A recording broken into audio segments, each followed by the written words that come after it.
Psychology की class में आपका स्वागत है। पिछले क्लास में हम लोगों ने थ्योरीज ऑफ इंटेलिजेंस के बेसिक्स समझे थे और ये जाना था कि थ्योरीज ऑफ साइकोलॉजी को दो वर्गों में विभाजित किया गया है। पहला साइकोमेट्रिक या स्ट्रक्चरल अप्रोच और दूसरा इंफॉर्मेशन प्रोसेसिंग अप्रोच। पिछले क्लास में आपने साइकोमेट्रिक या स्ट्रक्चरल अप्रोच पढ़ा था, क्या है और कितने प्रकार का है। आज दूसरा इसका इंफॉर्मेशन प्रोसेसिंग अप्रोच, हम उसके बारे में जानेंगे। 1960 के दशक तक अधिकतर मनोवैज्ञानिक बुद्धि की व्याख्या कारक सिद्धांतों या फैक्टरल थ्योरी के रूप में करते थे, क्योंकि वो उसी से प्रभावित थे। लेकिन बाद में मनोवैज्ञानिकों ने कॉग्निटिव साइकोलॉजी पर बल देना शुरू कर दिया। इसी संदर्भ में बुद्धि की व्याख्या भी प्रक्रिया उन्मुख या प्रोसेस ओरिएंटेड ढंग से की जाने लगी। इस प्रकार बुद्धि को एक बौद्धिक प्रक्रिया या इंटेलेक्चुअल प्रोसेस के रूप में वर्णित किया जाने लगा। इस प्रक्रिया में निम्न दो बातों का होना विशेष ध्यान रखा गया। पहला, व्यक्ति किसी समस्या का समाधान करने में किन किन प्रक्रियाओं या प्रोसेस का सहारा लेता है, और दूसरा, व्यक्ति में बौद्धिक क्रियाओं का विकास कैसे कैसे होता है। प्रोसेस ओरिएंटेड थ्योरीज जो हैं, वैसे तो कई हैं, लेकिन तीन मुख्य भागों में बांटा गया, जिसे हम कह सकते हैं। पहला, टेलर का multiple intelligence, theory of multiple intelligence, जिसे हार्वर्ड गार्डनर ने प्रस्तुत किया था। दूसरा हुआ स्टेनबर्ग द्वारा ट्राइकिक थ्योरी, एंड तीसरा जो था, जिसको पास भी कहते हैं, पास मॉडल। तो हम आज की क्लास में इन्हीं तीनों को पढ़ेंगे। जैसा कि आप देख रहे हैं, यहाँ भी information processing approach, emphasis on distinct type of intelligence. क्या डिस्क्राइब किया है? Describe the process people use in intellectual reasoning. क्योंकि इसमें कॉग्निटिव प्रोसेस को मद्देनजर रख के किया गया है, तो इसमें intellectual reasoning and problem solving, इसको फोकस किया गया है। Focus on how an intelligent person act, emphasis studying cognitive function, है ना। इसका बेसिक है इसमें कॉग्निटिव फंक्शन। इसमें प्रोसेस, प्रक्रिया माना गया। इस दूसरे प्रकार का जो था, उसमें माना गया बुद्धि एक मेंटल प्रोसेस है। मेंटल प्रोसेस में सबसे ज्यादा कॉग्निटिव फंक्शन का महत्व है।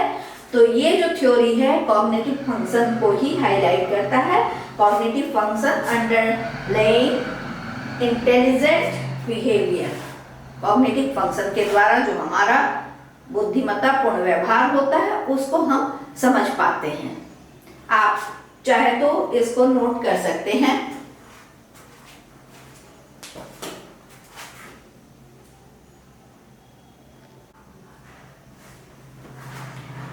अब जैसा कि आप देख सकते हैं, इंफॉर्मेशन प्रोसेसिंग अप्रोच जो है, इसके अंतर्गत तीन प्रकार के सिद्धांत को रखा गया।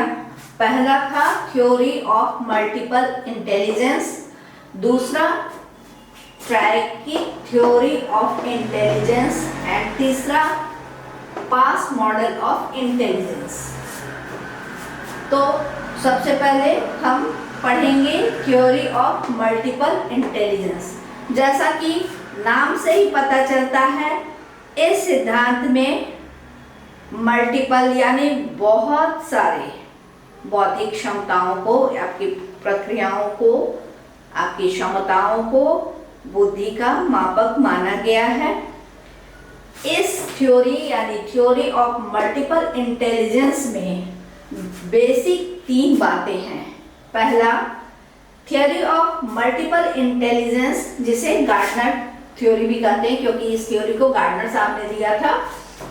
इसमें intelligence is not a single entity, नाम से ही पता चल रहा है सिंगल एंटिटी तो है ही नहीं, क्योंकि इसमें मल्टीपल की बात की जा रही है। देयर एग्जिस्ट मल्टीपल इंटेलिजेंस, पहली बात ये है। दूसरा, the intelligence are independent, multiple है लेकिन सब एक दूसरे से स्वतंत्र है, एक दूसरे से अंतर संबंधित होते हुए भी एक दूसरे से अलग है, independent from each other. And third, different type of intelligence work together, मैंने कहा ना एक दूसरे से वर्क टुगेदर, वो अलग अलग है लेकिन वो एक साथ मिलकर काम कर रहा है। वर्क टुगेदर टू प्रोवाइड, किस लिए? हमारी समस्याओं के समाधान के लिए। क्योंकि जो हमारा बौद्धिक क्षमता है, बेसिक जो चीजें हम लोग कहते हैं, हम लोग रीजनिंग से या लॉजिकली सोचते हैं और किसी समस्या का समाधान करते हैं। उस प्रोसेस में जो जो हमारी चूंकि इसे मेंटल प्रोसेस माना गया, दूसरे जो प्रोसेसिंग थ्योरी हुआ ना, इंफॉर्मेशन प्रोसेसिंग अप्रोच, इसके अकॉर्डिंग बुद्धि एक मेंटल प्रोसेस है। तो उसमें हम उसके द्वारा हम समस्याओं का समाधान करते हैं, रीजनिंग का सहारा लेते हैं। ठीक, तो ये आप चाहे तो इसको भी नोट कर सकते हैं, लिख सकते हैं। Multiple theory of multiple intelligence में 3 चीजें बहुत इंपॉर्टेंस रखती हैं, ठीक ना? आप इसको नोट कीजिए। फिर इसके गार्डनर साहब की इस थ्योरी के बारे में मैं कुछ विस्तार से बताऊंगी। फिर उसके बाद इसमें इन्होंने इंटेलिजेंस के 8 अलग अलग क्षेत्र बांटे हैं। जैसे होता है ना कि कोई आदमी का मैथ बहुत अच्छा है, कोई बहुत साहित्यिक है, तो अलग अलग फील्ड में उसकी बौद्धिक विकास कैसे हुई है। हो सकता है कि कोई किसी का ब्रेन जो है वो बहुत मैथमेटिकल हो, बहुत उसमें आगे हो, लेकिन बाकी चीजें कम हो। कोई बहुत जो साहित्यकार होते हैं तो उनमें लिटरेचर वाली क्षमता अधिक होती है, दूसरी चीजें कम होती है। तो वो टोटल 8 है, उसको भी मैं लिखवाऊंगी और समझाऊंगी, तब तक आप इसे लिख लीजिए।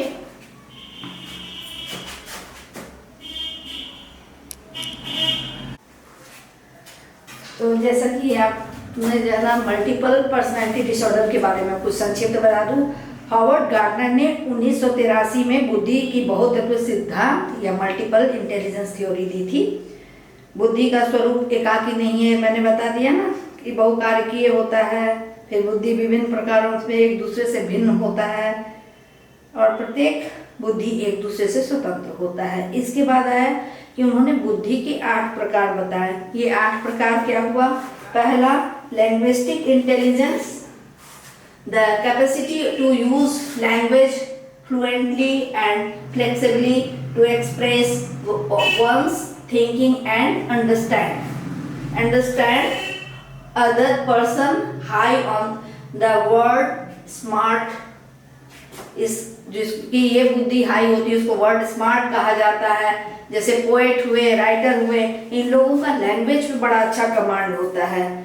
जैसे है ना, शब्दों का बोध, शब्दावली की प्रचुरता, जो कहा जाता है वोकैबुलरी इनकी बहुत रिच होती है, शब्दों के क्रमों के बीच संबंध को पहचानने की क्षमता आदि भाषाई बुद्धि इसमें सम्मिलित है, जिसमें उसकी प्रधानता होती है। वो लोग कवि, साहित्यकार, वक्ता, पत्रकार, शिक्षक, वकील, इस प्रकार की बौद्धिक विलक्षणता उनमें पाई जाती है। दूसरा है लॉजिकल मैथमेटिकल। नाम से ही पता चलता है कि रीजनिंग की प्रधानता होती होगी और गणितीय बुद्धि उनकी अच्छी होती होगी। स्किल इन प्रॉब्लम सॉल्विंग, गणित, मैथ्स, कोई भी चीजें क्या है उसमें हर मैथ का बेसिक क्या है, प्रॉब्लम सॉल्व किया जाता है। तो ये जो स्किल होती है, skill in problem solving, thinking logical and critically and abstract reasoning. इसमें एग्जाम्पल में है साइंटिस्ट या गणितज्ञ, मैथमेटिशियन हो सकते हैं ना। बुद्धि का यह प्रकार तार्किक योग्यता और गणितीय कार्यों से संबंधित है। इसमें तर्क करने की क्षमता, बहुत ही लॉजिकली बोलते हैं। वकीलों में भी ये चीजें देखने में आती हैं कि बहुत लॉजिकली वो बोलेंगे। तार्किक क्रम व्यवस्था की समझ यानी understanding of logical sequences, mathematical problem solving करने की समाधान की क्षमता, अंकों को क्रमों में छुपे हुए संबंधों को पहचानना आदि की क्षमता इस बौद्धिक क्षमता में शामिल है। इस प्रकार की बुद्धि वैज्ञानिक कार्यों में परिलक्षित होती है। तीसरा है spatial, the ability involve in forming, using and transforming. सिर्फ यूजिंग ही नहीं, ट्रांसफॉर्मिंग भी इसमें आता है। ट्रांसफॉर्मिंग मेंटल इमेजेस, मानसिक रूप से जो कल्पना की क्षमता होती है, विजुअल इमेज एंड पैटर्न्स, उसकी कैपेसिटी होती है इसमें sculptures, painters, architects, interior decorator, surgeon, वो सब आते हैं। यानी इस प्रकार की बुद्धि का उपयोग प्रायः अंतरिक्ष यात्रा कैसे करें, मानसिक कल्पनाओं के चित्र में उभर, मतलब कुछ भी जो हम कल्पना कर रहे हैं वो इमेजेस विजुअलाइज होने लगे। हमें जो कल्पना कर रहे हैं, पेंटर्स में भी होता है कि कुछ उन्होंने कल्पना की, वो विजुअलाइज कर पाते हैं, उसको वो चित्र में उकेरते हैं। तो इस तरह की क्षमताएं हम मानसिक कल्पनाओं को चित्र के रूप में साकार करना आदि होता है। जैसे नाविक हुआ, बताया मैंने, इंजीनियर, सर्जन, पायलट, चालक, चित्रकार, मूर्तिकार, इंटीरियर डेकोरेटर वगैरह, वो जिसमें इस प्रकार की बुद्धि की प्रचुरता होती है, वो इस फील्ड में अच्छा कर सकते हैं। इसको लिखिए। इसके बाद अभी टोटल 7 है, ये मैंने 1, 2, 3 बता दिया। इसको लिख लीजिए, इसके आगे के भी मैं दिखा देती हूँ और समझा देती हूँ।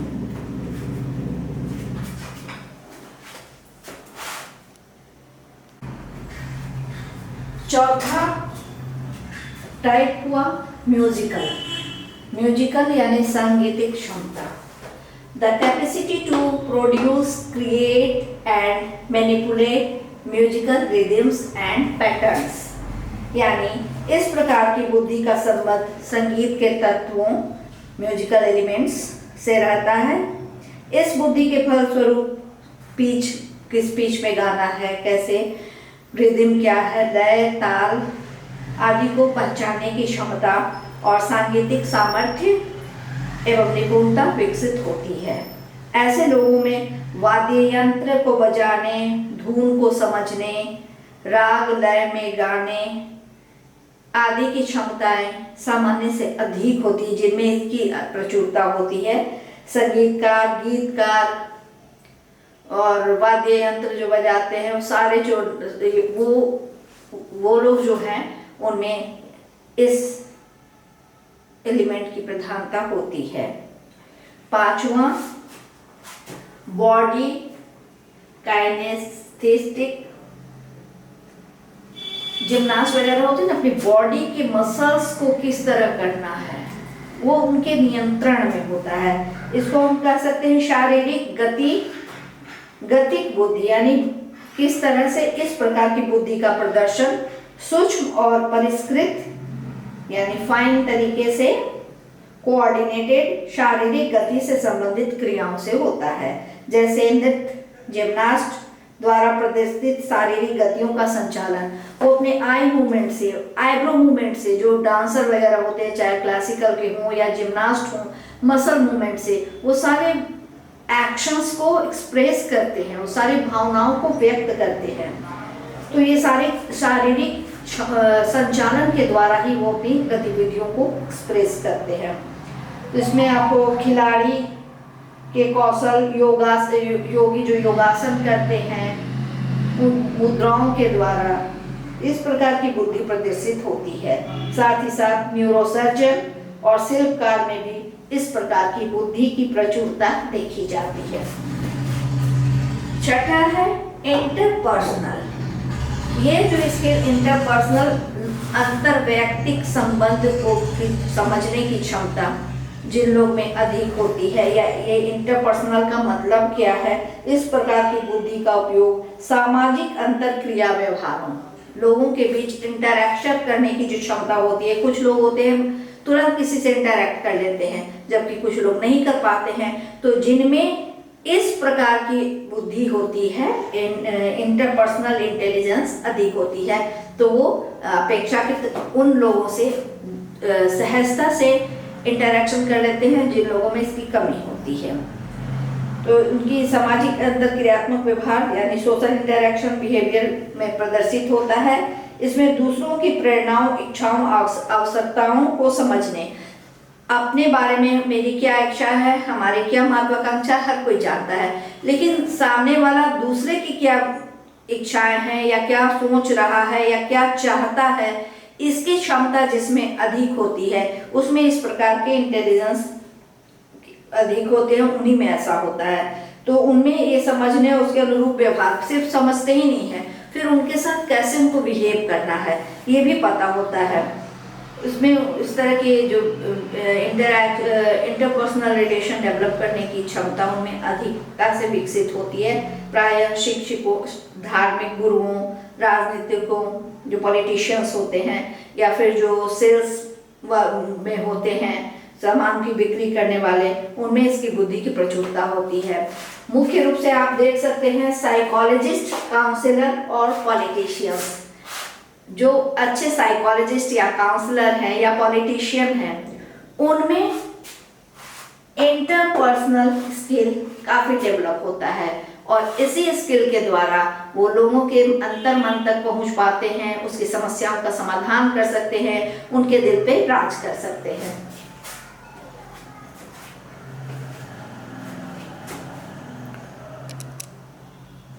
नेक्स्ट है intrapersonal. Intrapersonal refers to the awareness of one's feeling, motives, desire, knowledge of one's internal strength and limitations. इसमें आपके अंदर आपकी अपनी शक्ति क्या है, आपके लिमिटेशंस क्या है, उसका ज्ञान भी बहुत कम लोगों को होता है। हाँ, मैं क्या हूँ, मेरी क्या कमी है, मैं क्या चाहती हूँ, वो हर प्रश्न का उत्तर। तो ये जो बुद्धि जिनकी अधिक होती है, उनमें ये प्रवृत्ति using that knowledge to effectively relate to others, और इसका सबसे अच्छा एग्जाम्पल फिलोसफर या दार्शनिक है ना। इस प्रकार की बुद्धि का संबंध आत्मबोध से, एक शब्द में कहा जाए तो आत्मबोध या सेल्फ आइडेंटिटी से होता है। हमारी खुद की पहचान क्या है, स्वयं की भावनाओं, क्षमताओं की परख आदि में निपुणता होती है, जो समाज उपयोगी व्यवहार को विकसित और कुशल बनाने में सहयोगी होता है। लास्ट जो है नेचुरलिस्टिक इंटेलिजेंस। नेचुरलिस्टिक इंटेलिजेंस नाम से ही पता चलता है, इसका संबंध नेचुरल, प्राकृतिक है। ठीक है, कंप्लीट अवेयरनेस ऑफ, अवेयरनेस में भी कंप्लीटली अवेयरनेस हो of our relationship with the natural world, प्राकृतिक दुनिया से हमारा जो रिलेशनशिप है, sensitivity to the feature of the natural world.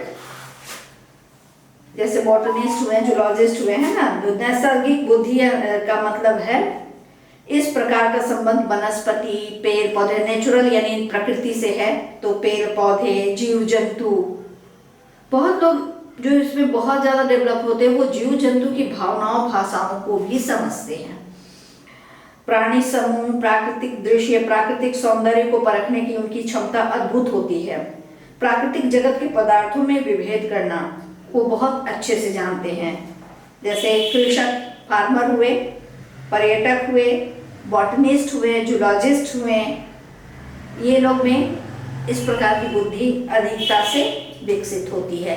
तो इस प्रकार आपने देखा कि गार्डनर महोदय, जिन्होंने मल्टीपल पर्सनल इंटेलिजेंस थ्योरी दिया था, उन्होंने 8 प्रकार बताए। वो 8 प्रकार फिर से आप रिवाइज कीजिए, क्या क्या है। पहला लिंग्विस्टिक यानी भाषा विकास परिष्कृत होता है।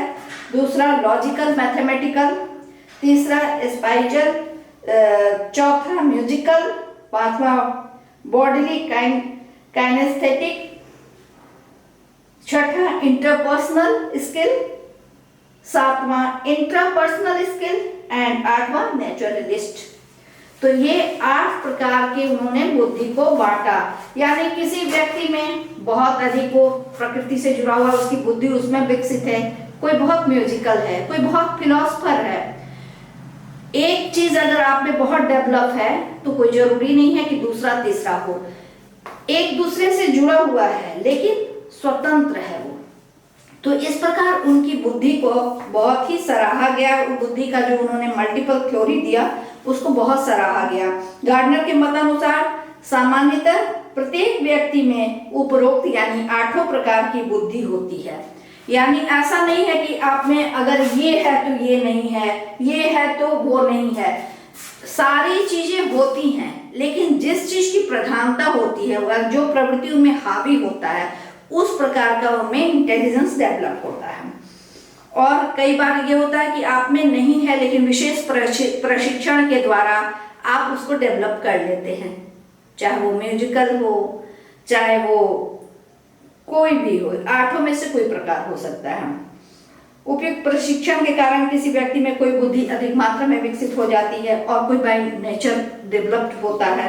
बुद्धि के सभी प्रकार यद्यपि एक दूसरे से स्वतंत्र हैं क्योंकि ये अलग अलग संबंधित बौद्धिक कार्यों से अलग अलग हमारे बुद्धि का फंक्शन उनसे जुड़ा हुआ, तो उनकी फंक्शनिंग अलग अलग है, इसलिए वो स्वतंत्र तो हैं, इसलिए स्वतंत्र रूप से प्रदर्शित भी होते हैं उनके बिहेवियर। फिर भी ये सभी प्रकार एक दूसरे से जुड़े हुए भी हैं, इंटरकनेक्टेड भी हैं।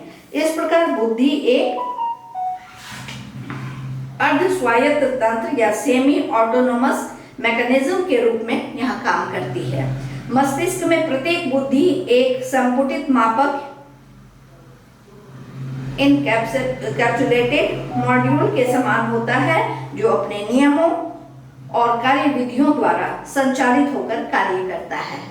यही कारण है कि कुछ खास तरह की मस्तिष्कीय क्षति या ब्रेन डैमेज होने पर एक विशिष्ट प्रकार की बुद्धि क्षतिग्रस्त हो सकती है जबकि दूसरे प्रकार की बुद्धि इंटैक्ट रहती है, उसमें कोई असर नहीं होता है। बुद्धि के इस सिद्धांत के संदर्भ में आधुनिक मनोवैज्ञानिक यह स्वीकार करते हैं कि बुद्धि में 2 तरह की क्षमताएं यानी संज्ञानात्मक कार्य और समस्या समाधान कार्य करने की क्षमता होती है। तो इस प्रकार हमने आज आपको बुद्धि का जो दूसरा था, एक पहला जो अप्रोच था वो हमने खत्म किया था पिछले क्लास में, यानी साइकोमेट्रिक या स्ट्रक्चरल अप्रोच खत्म किया था। आज आपको इंफॉर्मेशन प्रोसेसिंग अप्रोच था। इंफॉर्मेशन प्रोसेसिंग अप्रोच में भी 3 प्रकार के इसमें थ्योरी को रखा गया, जैसे मल्टीपल इंटेलिजेंस, दूसरा ट्राइकिक थ्योरी एंड तीसरा पास मॉडल। तो उसमें मैंने पहला यानी मल्टीपल इंटेलिजेंस जो था, थ्योरी ऑफ मल्टीपल इंटेलिजेंस, ये मैंने आज कंप्लीट करा दिया। इसके 2 और थ्योरीज बाकी हैं जो मैं नेक्स्ट क्लास में आप लोगों को कराऊंगी। Thank you.